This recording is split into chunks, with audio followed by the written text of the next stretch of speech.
Oh, hello. I just googled Sylvester McCoy and something came up 2 hours ago. Doctor Who has always been political, says Sylvester McCoy.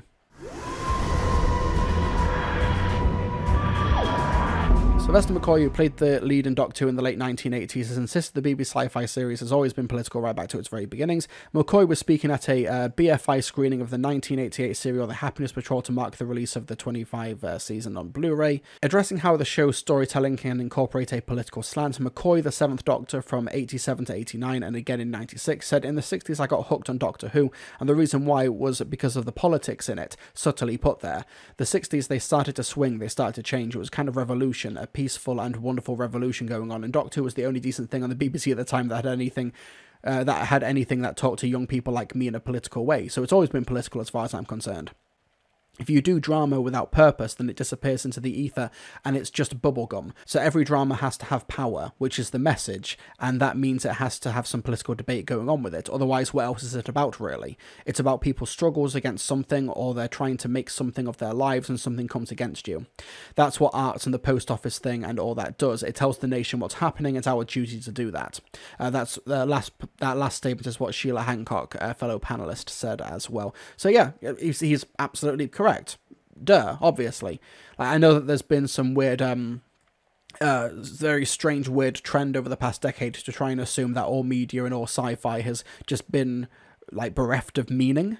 Like, there's been nothing going on under the surface, that all of these writers who make the media that we watch and engage with had nothing on their minds. But yeah, so that obviously it's kind of depressing that he kind of has to say it, and that it's like, so the 7th Doctor insists this. Like, no, it's just a statement of basic fact, Or speaking of strange politics, today, have you folks heard about this whole Kemi Badenoch thing? Oh my goodness. So, okay, for those of you who don't know, the Conservative Party had basically got absolutely decimated at the latest election in the UK. And Kemi Badenoch is wanting to campaign to be the next leader of the Conservative Party. For those of you who don't know, Kemi Badenoch is like a women's and equalities minister who didn't care about women or equalities. She stood up in the middle of the House of Commons and claimed that universities have been infiltrated by Jews and that's why they're teaching critical race theory. She sounds like an incredibly fun person. And a few months ago, David Tennant was accepting an award at an LGBTQ plus ceremony, and David Tennant, who plays the 10th and 14th Doctor, has got a trans child. So he was saying 1 second, let's actually find the David Tennant clip. With a slogan, "I attract the ire of the occasional online idiot." It's only coming out of my left headphone. I'll have to fix that in post. With a slogan, "I attract the ire of the occasional online idiot." But I don't have social media, so even I have to be told about that by my brilliant wife, Georgia, who is the real engine behind anything we do.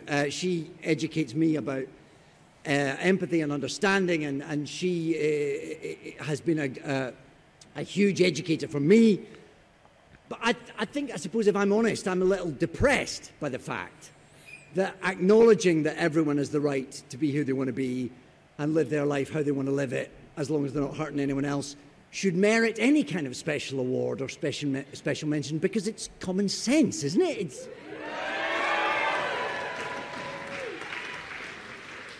It is human decency. We shouldn't live in a world where that is worth remarking on. However, until we wake up and Kemi Badenoch doesn't exist anymore,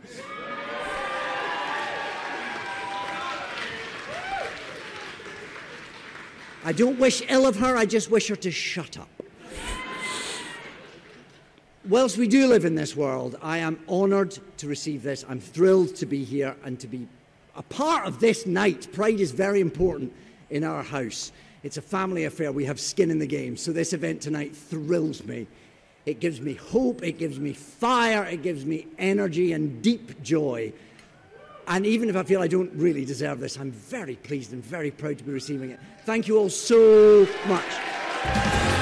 So yeah, that was like a 1.5-minute speech, and David Tennant mentions Kemi Badenoch in 2 short sentences in it, and it's not like it's undeserved. Kemi Badenoch is at the time was the Women's and Equalities Minister for the then Conservative government, who got completely decimated in an election.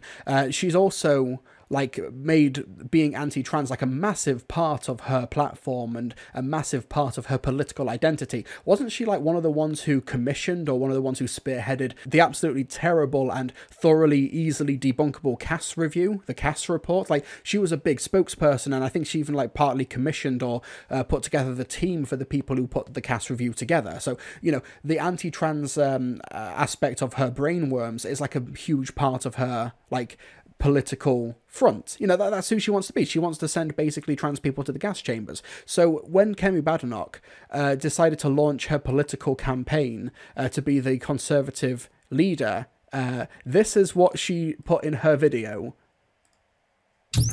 Until we wake up and Kemi Badenoch doesn't exist anymore, I don't wish ill of her, I just wish her to shut up.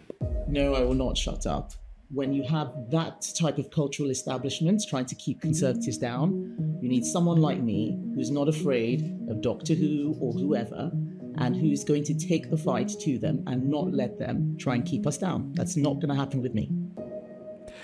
So this isn't an edit of the video. This is the video. This is her debut for the Conservative leader. She wants to, hypothetically, be Prime Minister one day, and the opening message is, I'm not afraid of Doctor Who. That's her actual message. It's deeply, deeply embarrassing that 2.5 to 3 months ago, David Tennant made like a short quip at her, a pointed precision strike at her, and she's still not over it, and she decided to make this the beginning of her campaign for leadership. This is what I'm on about when I say that conservatism is, at the end of the day, it's a political ideology of weakness. It's about victimhood. It's all about, oh, they said the mean thing to me. Like, it's deeply, deeply pathetic. When she says that type of cultural establishment, I remember, like I said, she's got up in the House of Commons and said that Jewish people have infiltrated universities and that's why they're teaching critical race theory. So when she says cultural establishment, God knows who she actually means, like when you get past the dog whistles and stuff. But try and keep conservatives down. You lost an election because of all of this stuff. In America, like, Republicans got destroyed at the midterms because they just focused on nothing but trans stuff. Like, it's a loser ideology. It's a losing strategy, but this is Kemi going full, like, front and center with it. It's deeply, deeply embarrassing. We had Peter Bone in 2020 with who was the Wellingborough MP, post a leaflet and a pamphlet which said that Doctor Who was a Jewish deep state indoctrination tool. He was later suspended from the Conservative Party for sexual misconduct, and then the Conservative Party lost the subsequent by-election earlier this year.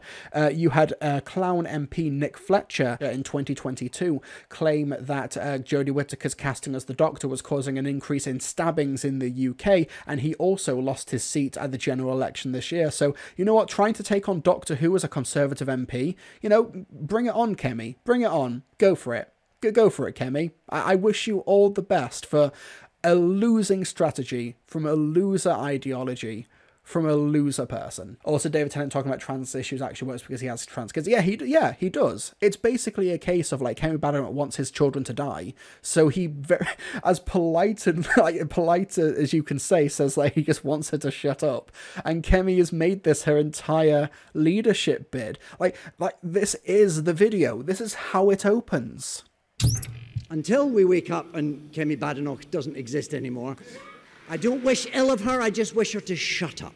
No, I will not shut up. Has she taken it out of context? No, we've listened to the context. Like, if anything, David Tennant has been, like, you know, he could have said way more in terms of the context, in terms of the harm that the Conservative Party and Kemi Badenoch specifically want to inflict on his children. Like, they are unironically after his children. Like, I'm not even trying to say that as like a flippant joke. The Conservative establishment are literally after his children.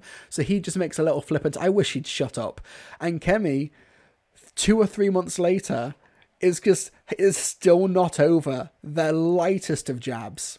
When you have that type of cultural establishment trying to keep conservatives down, you need someone like me who's not afraid of Doctor Who. The thing about this is that David Tennant made the speech while she was a member of the previous government. She was the establishment at the time. Yeah, she was the establishment. She was the establishment. establishments trying to keep conservatives down. You need someone like me who's not afraid of Doctor Who or whoever, and who's going to take the fight to them and not let them try and keep us down. That's not going to happen with me. Yeah, that's it. Oh no, she's afraid of the TV show from the 1960s. Conservatism is just weakness, and I would die on this hill. She's not a serious politician. No, she really isn't. It's just so funny. Like, she's just like auditioning to be Davros. This is unironically Davros's plea to be leader of the Daleks. You need someone like me who's not afraid of Doctor Who.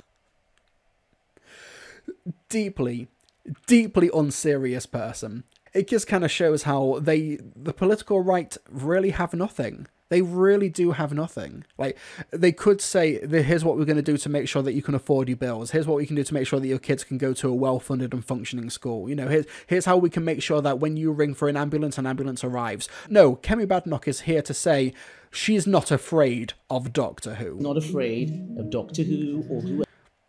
I can't emphasize enough that she led with this. This is not us taking a snippet of her campaign launch out of context. This is the launch. This is the launch. Her saying that Jewish people were infiltrating and taking over universities just threw me there for a bit. That is a mainstream conservative position.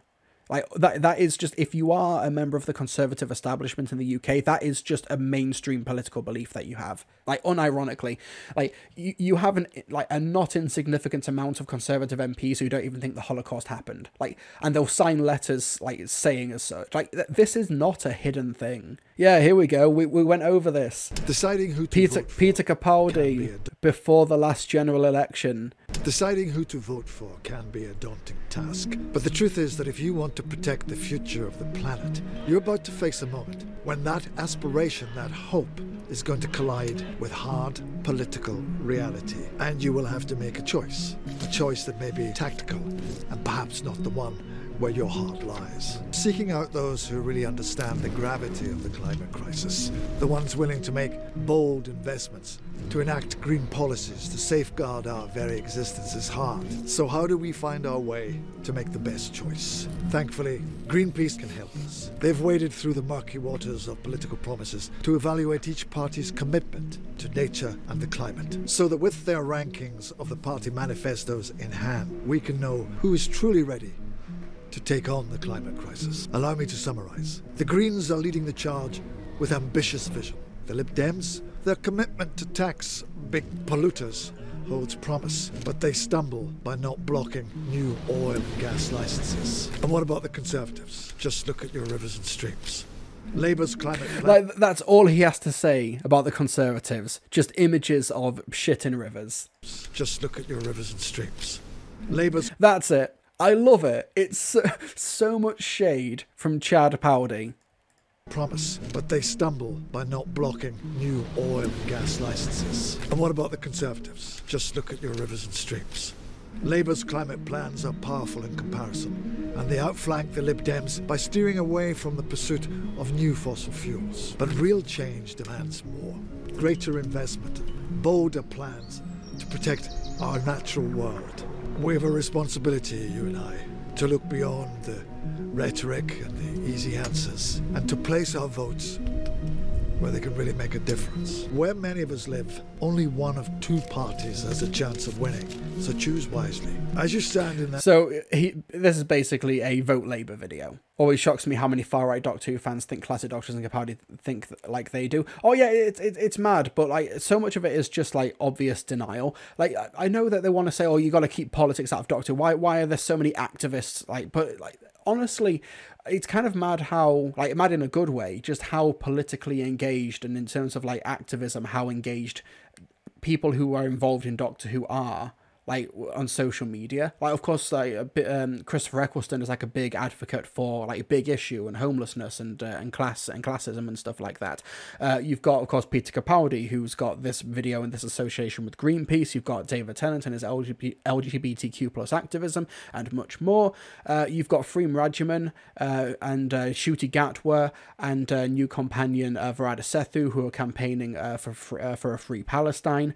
You've got Pearl Mackie, who of course was also once a Free Palestine, but also campaigned for justice for Grenfell. Billie Piper is staunchly anti-Tory as well, which is always amazing to see. But yeah, it's just kind of brilliant how so many people involved in Doctor Who are, you know, being active and using the platforms and using, you know, Doctor Who as a springboard to make viewers more politically aware and politically savvy. So when you have a deeply unserious politician like Kevin Badnoch saying, "Oh, I'm you know, oh, this cultural establishment, I'm not afraid of Doctor Who," it just looks deeply unserious and deeply stupid by comparison. I remember Nerdrotic did that video for the Star Beast and was like having a go at Yasmin Finney for like being also an activist outside of her acting work. But like, clearly the main issue is that she's being an activist for something that Nerdrotic disagrees with, not the actual activism in principle. Because, for example, if you were to ask Nerdrotic or anybody else who's stupid about like Colin Baker in the 80s and 90s and onwards for his activism for cot death, for charity, like, because that's something he is obviously very, very passionate and outspoken about, would you have a go at him for also being an activist and using his acting career as a springboard for that level of awareness? No, obviously not. You clearly just have an issue with what they're campaigning for, not that they are campaigning for something. And I just wish they'd be obviously upfront about that.